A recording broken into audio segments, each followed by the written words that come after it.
Sam, thank you. All new this morning, one West Michigan woman is kicking off the new year with a brand new cookbook. You may recognize her from what some call her aggressive cooking tutorials on social media. She joined our Amber Twardy in studio to talk about her journey from TikTok to bookstore shelves.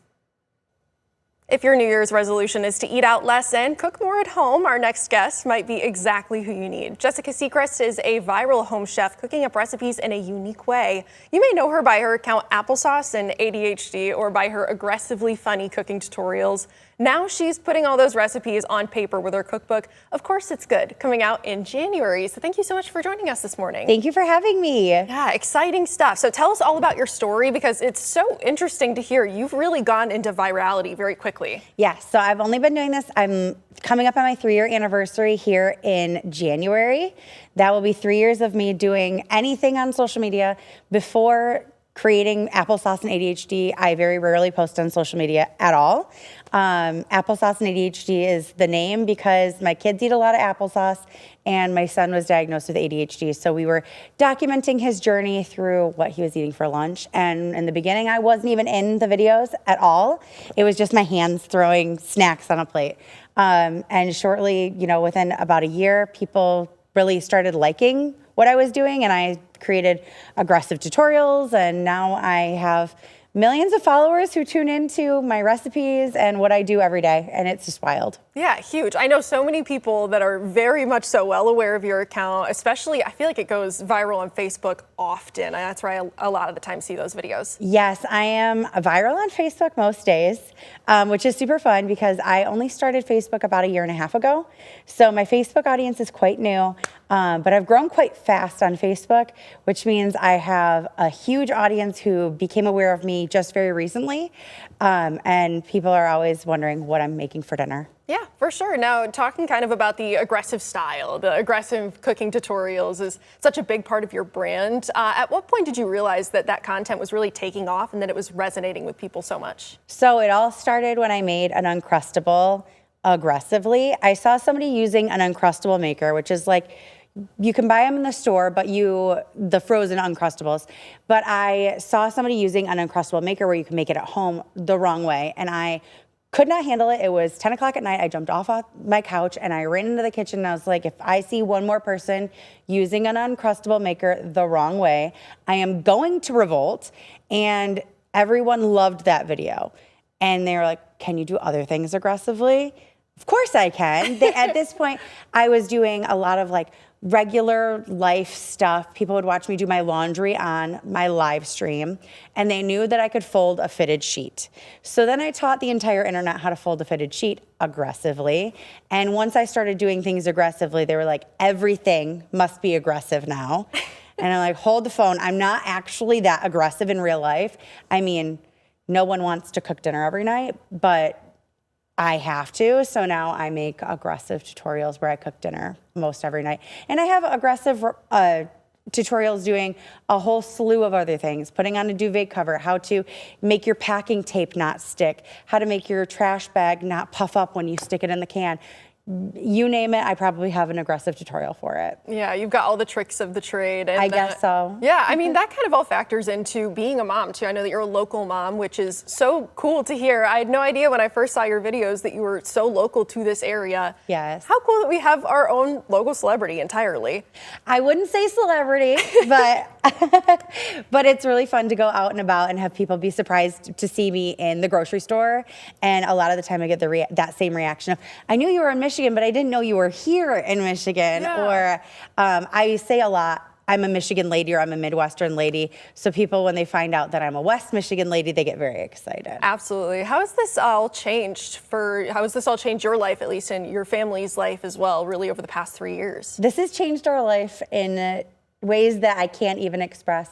So I started making aggressive tutorials in August of 2023, and I went from having about 100,000 followers at that time to fast forward within a month or two, I had over 1 million.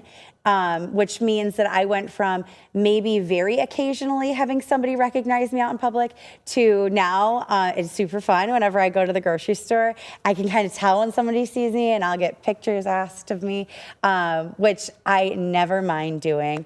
My kids think it's a little bit lame. They'll very they'll very vocally say, "Why do so many people follow you, Mom?"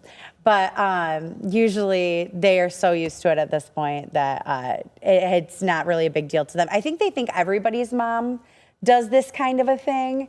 But for us, it's been just a whirlwind. We're so grateful.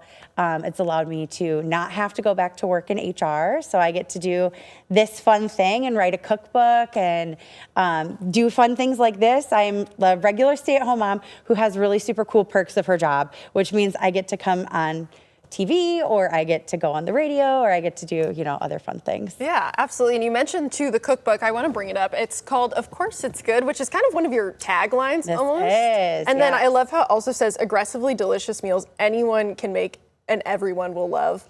A big part of your brand is that approachability and making cooking really approachable and something that a lot of people feel like they can do. How does making this cookbook specifically really fit into that? Yeah, so this cookbook is filled with really easy to follow recipes.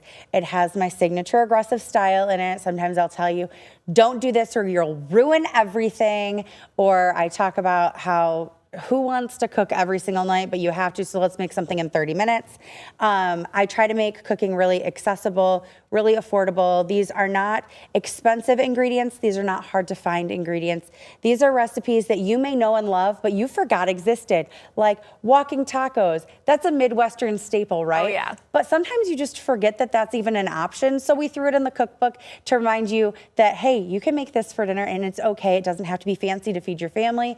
It just has to get dinner on the table, and bonus points if it's fast, and even more bonus points if it doesn't take a lot of dishes. That's huge. Yeah, all the one pot type of meals. Yes. Do you have any favorites that you were able to include in here? I have so many favorites in this book. One of my absolute favorites and one of the favorites of my entire following is what made me so viral. It's on the front of my book, is my taco tater tot casserole. But fun facts to know and tell, you can't say tater tot, so it's a potato tot casserole. That's a favorite. That's actually what put me on the map. I had somebody take that video and post it to Twitter, and it went mega viral, and for some reason people really liked it and it was super well received.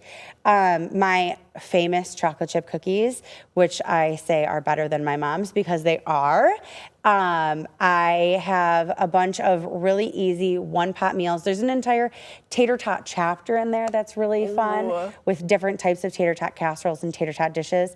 Lots of the food in here is super family-friendly, super kid-friendly, and I offer a lot of ways that you could make it your own. So, for example, if you don't have this particular ingredient, that's okay. It's not the end of the world. Even if you had your mouth set on it, you can change course, pivot, still make something delicious. Yeah. Now, tons of people, I'm sure, are getting very excited for this to come out, and it's January 6th is when it releases, right? Yes. So you can pre-order it now, and it'll be in your hot little hands on January 6th. And I can't wait for everyone to get it. People have been anxiously awaiting this cookbook probably for 2 years, and that's about when people told me that I need to have a cookbook. But sadly, these things take a lot of time. Yeah. So we've been working on it for a very long time. Yeah, I'm sure that it's really going to feel like it's got a lot of payoff, especially considering you're going on tour as well. Yes, I'm going on book tour. I'm starting in New York City and ending back here in Grand Rapids area. And I'm very excited to meet as many people who want to meet me and sign as many books as I can. Yeah, we've got a couple of those dates up on your screen. So January 10th for Schuler Books at the very beginning of the tour right after New York. And then to close out the tour, you've got a date in Royal Oak. And then another one also right here at home just over at Woodland Mall, which is so exciting. We've got it up on your screen there too. But where can people find more information on not just the tour, but you in general? Yeah, so tour.ofcourseitsgood.com has all of my tour dates. It has where you can buy the book, or you can follow me on any social media. It's at Applesauce and ADHD. Awesome. Thank you so much for joining us this morning. Thank you for having me.